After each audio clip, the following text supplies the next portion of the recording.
So yeah, thanks for having me here. Last talk of the day. I know that the drinks reception is starting in about 15 minutes. I think we'll be there on time for a beer pretty soon.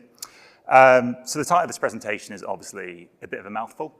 It is not the most exciting topic, I'll be honest, when you're talking about permissions in the cloud, but it is a problem that I've seen pretty often, and not that many people have spoken about it.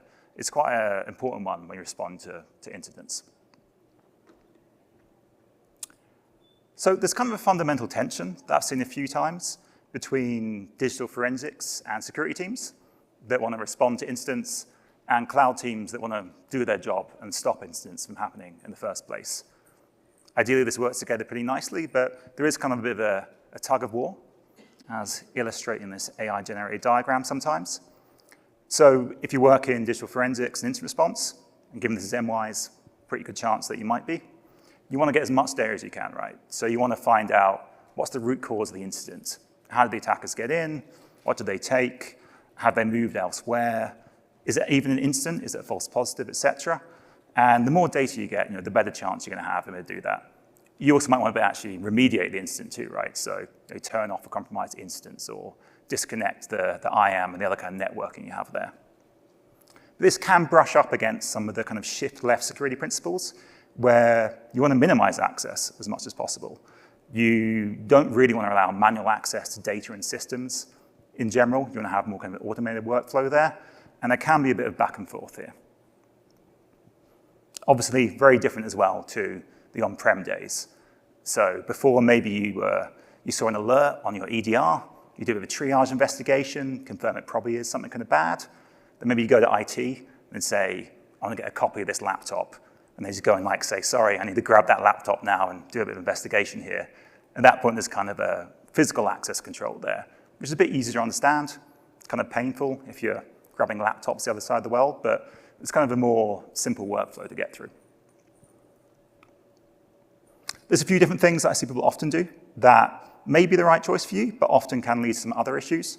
So one option is you just don't get all the data. You don't have access to turn off all those systems. If you're doing incident response, this isn't that uncommon. Sometimes you only have some logs to look at. Sometimes you only have a triage of a system. You don't have everything you want anyway, and you just have to make do. That can be a bit concerning, though, if you can't find out the root cause and those other kind of questions we were talking about a second ago. The other option, and particularly see this in those kind of once a year, really, really big incidents, is that you say, all right, this is really, really bad, and we're going to just give everyone access in the security team that they need. So almost like root star. So anything you want, you got it. Particularly see this in really serious incidents when external consultants are brought in. The CEO is phoning people up saying, we're losing business here, we're losing customers, you've got to get this done. And this is one option that you might take the business risk to do. Often it's not actually just star access. It's more like some kind of admin privileges, but this is something that happens pretty often in reality during some of those really big incidents. The other one, which is probably the most common, is that there is kind of a ticketing process between the security team, the IR team, and then the kind of DevOps and cloud team. So the security team opens a ServiceNow or other kind of ticket, and the cloud team picks that up. They get the data, they share that back to the security team, and they kind of start their investigation there. This can work pretty well, but this doesn't always scale that well. If you're investigating 100 alerts a day, and when you're running some of those kind of cloud detection technologies, you might have to do that.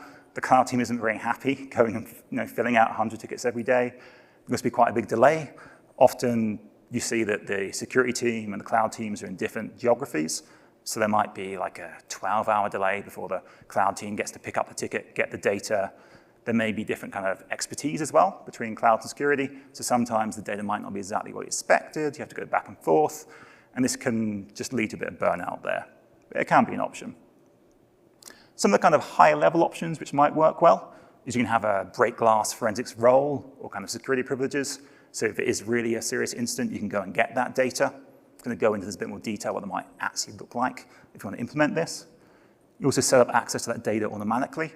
So rather than going and manually copying snapshots, evidence, copies of containers and the files inside them, you have a workflow where, say, you get a guard duty or cloud security console detection that automatically triggers something, which then captures that data.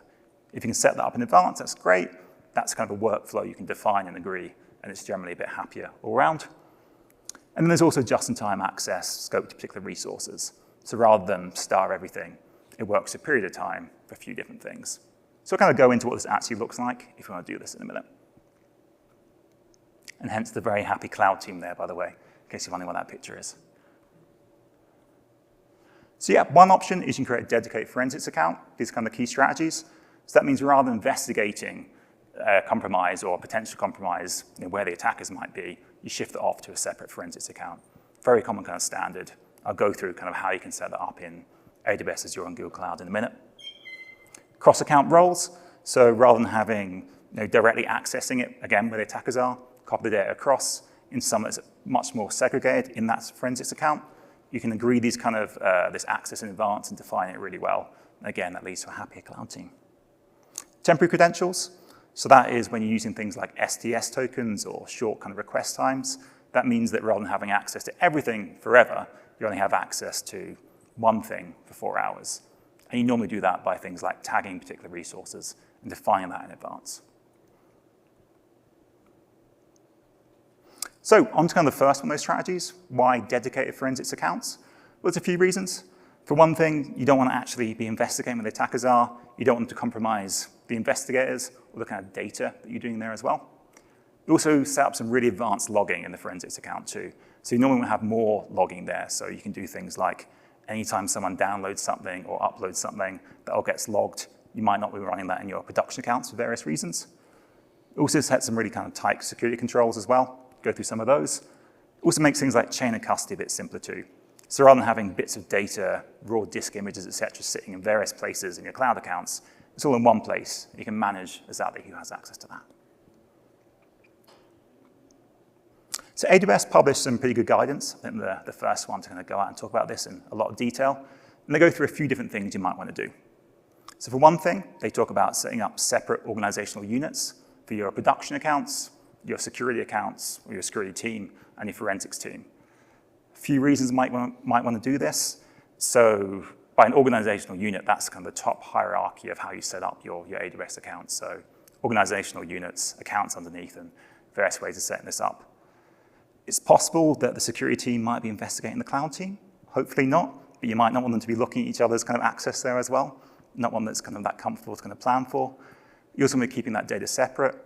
There's also particular sets of attacks that can make this a bit more useful as well. So very common in the cloud, almost too common. Someone's gone and started up a bunch of crypto mining, virtual machines in your environments.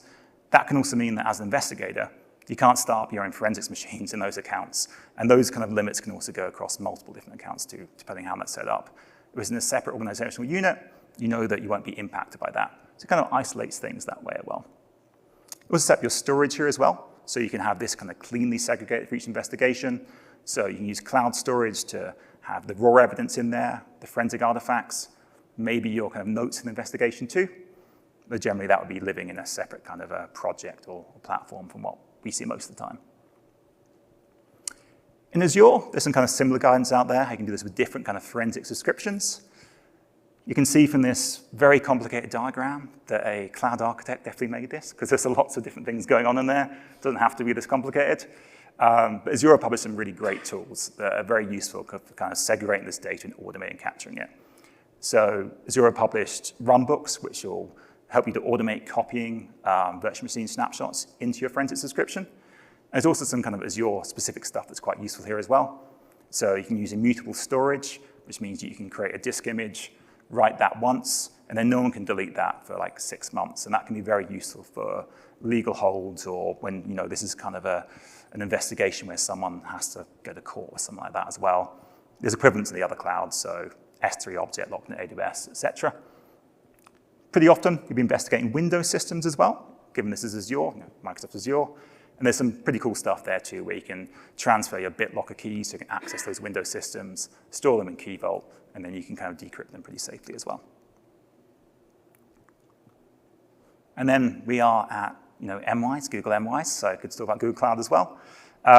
Google published some really great advice around what you can do in Google Cloud, but particularly around live forensics, so actually accessing potentially compromised systems while they're still running.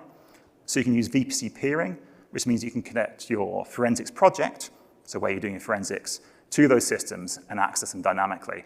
So essentially, you can do stuff like go and dump the memory really easily, go and browse that file system without having to grab a snapshot, and do all those kind of things as well. A few other options here as well. So again, given this is Google Cloud, plays really nicely with Terraform. That means you can use infrastructure as code. You can start and stop and create and destroy these forensics projects really easily.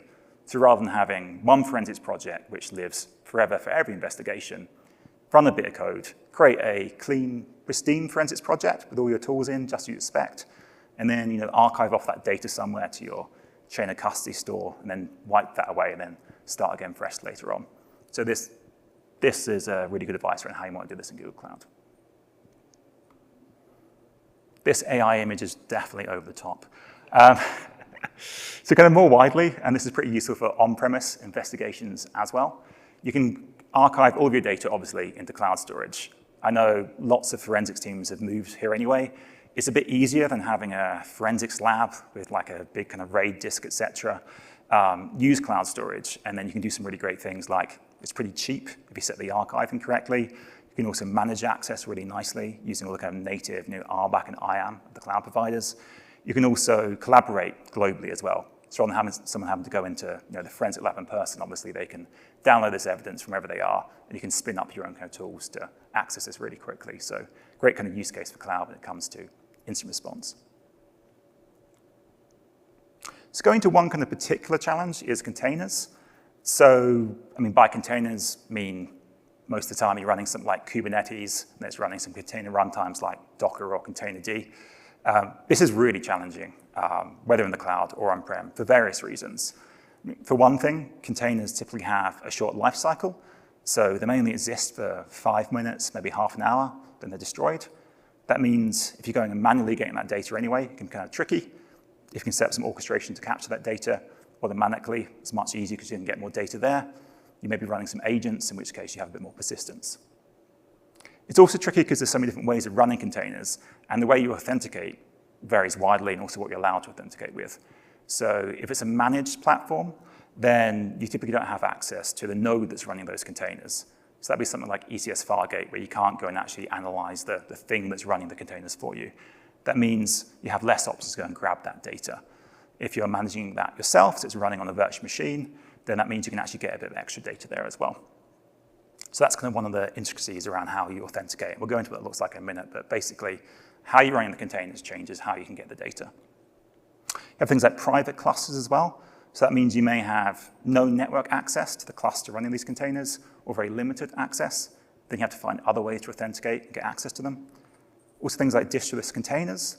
So another really kind of key part of kind of shift-left principles and making containers and code more secure is that you may not have a distribution actually running that code, which means you don't have a shell. So you can't log on to a container and then run bash or some other kind of shell to then list out the files, et cetera. It's just not there.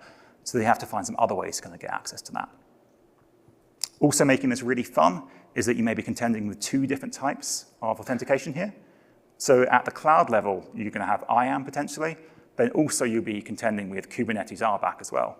So you've got two different permission sets you have to kind of work out and make sure you have access to in order to get that data and find out what happens.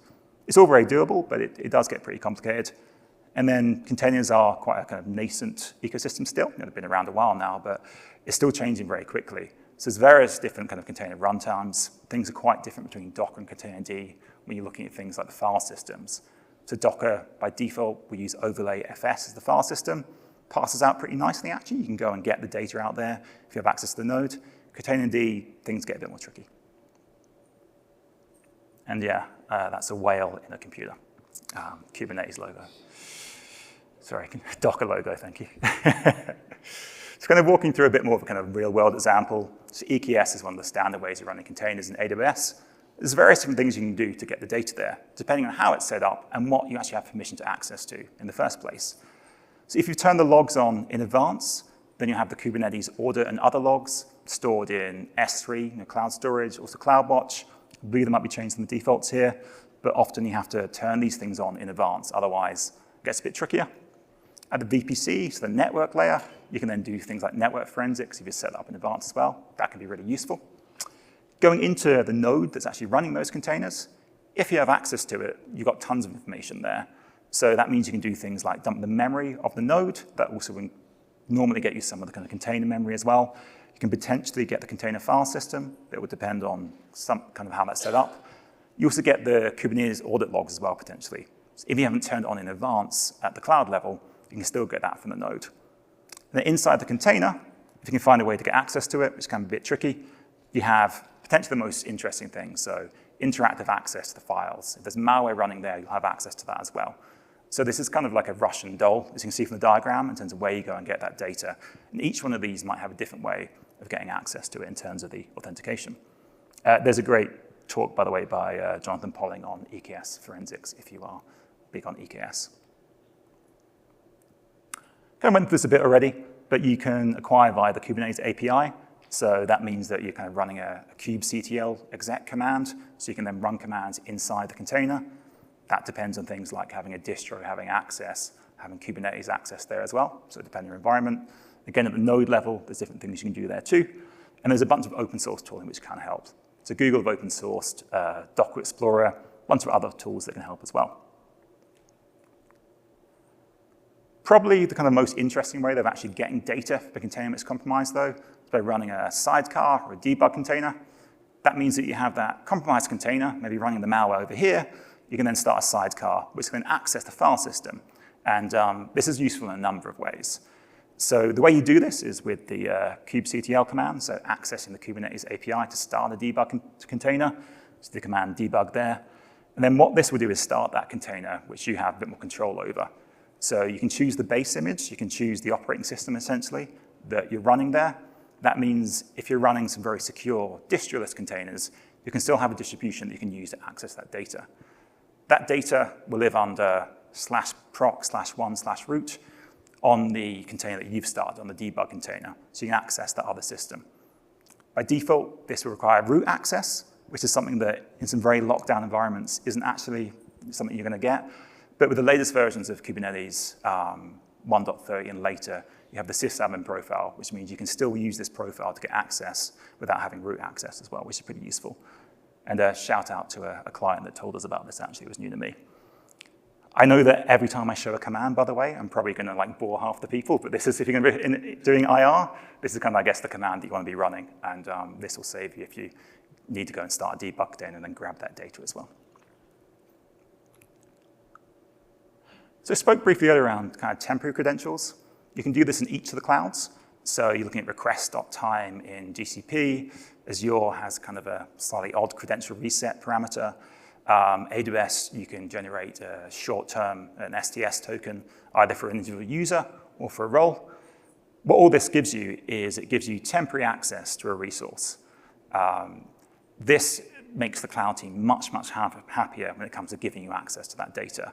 They don't want to give you access to something for like a year, right? Because that could lead to another security incident. If you say you only need access to something for 4 hours, they're generally much happier to kind of grant that to you instead. And you can also scope this down as well. So this is all pretty easy to use, and you can basically use these credentials as you would another one, but it's just scoped to a particular resource. You can set that on the kind of role or permission boundary there as well.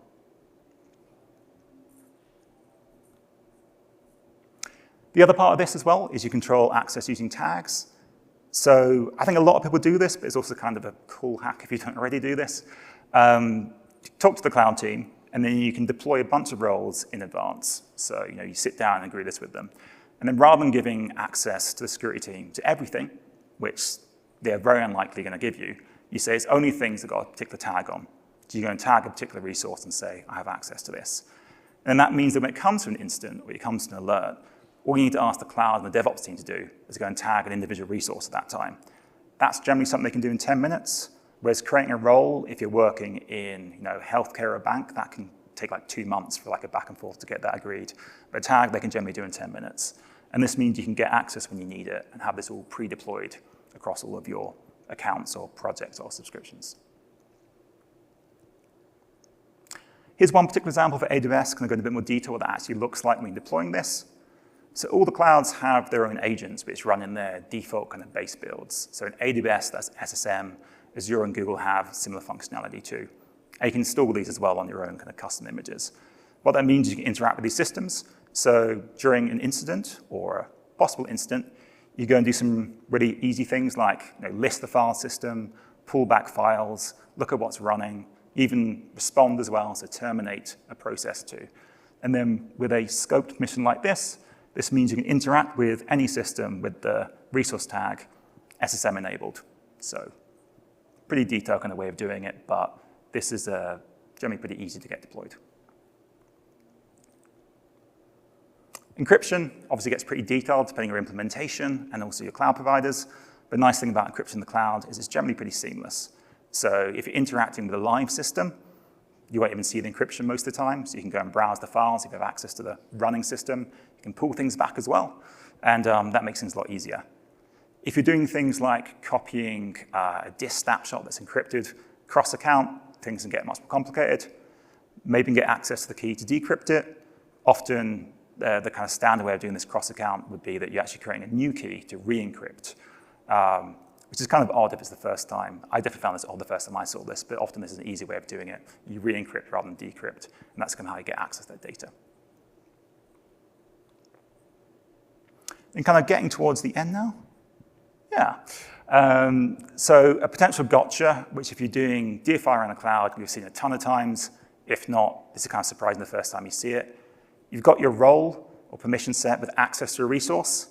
You go and try and grab that data, and you get an error message, and you're not sure why. It might say it's an explicit deny. And this is quite surprising at first. And you try and look in the account or the project, and you can't work out what's going on. Typically, this would be a policy set at the top kind of level, which you might not have a view of. So if you're setting up your cloud accounts, you can say that no one is allowed to do certain permissions. And you can't necessarily see these policies that actually don't allow it, depending on how things are set up. You can kind of debug this pretty easily, though. So all the clouds have kind of policy simulators, which enable you to go through and check what has access. And they can generally give you some advice saying you need to go and turn this off or change how you're doing something. So one kind of gotcha to look out for. And finally, I was talking earlier about kind of forensics roles of mission sets you might want to set up. Best practice, because these are roles, is to split these out. So when you're acquiring evidence, that's kind of a different thing you're doing. So you want to be able to download a snapshot if you're in Google or copy it if you're in AWS. You want to decrypt and encrypt things as well, copy them to your forensics project. That's kind of a separate permission set to be able to actually analyze the evidence for your forensics team. So they'll need to be able to download things, maybe write things back to storage. And then finally, you probably don't want your entire DFIR team to be able to delete that evidence or be able to archive it off or put a legal hold on it. So you create a separate role there which allows you to do things like put into cloud storage, archive it off, and manage that separately. So 3 kind of things to set up there. Really interesting thing to see the last couple of years. All the cloud providers have been publishing some fantastic advice for IR. If you're here, I'm sure you've already seen it. But it's definitely been a trend the last 2 or 3 years. So these are some of the resources, very, very detailed guides on how to do this and all these other kind of ways to respond to incidents in the cloud. We also gave a talk here, but more generally around cloud DFIR last year as well. That's on YouTube.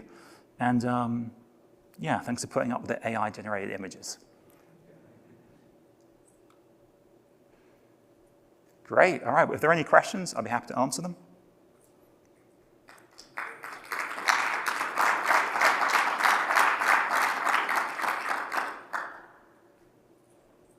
Otherwise, it's time for the Expo beers. Yeah.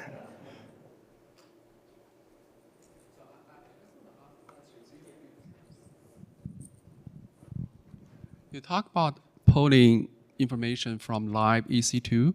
So what information do you collect? How do you collect this information from the live VM? Sure. So the question is, how do you collect the live information from a running system? Yeah, I mean, I guess there's various ways of doing it. So the first thing you obviously need to do is connect to that system to be able to run a command. And then there's various ways of doing that.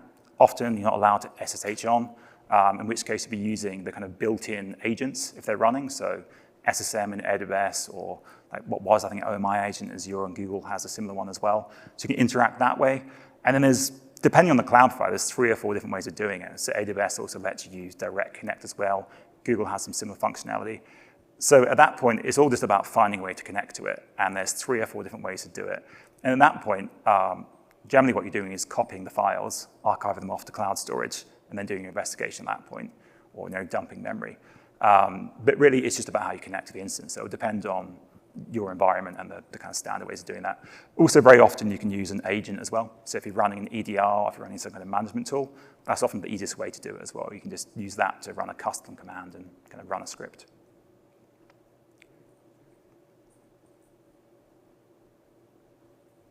All right, well, thank you all very much for listening.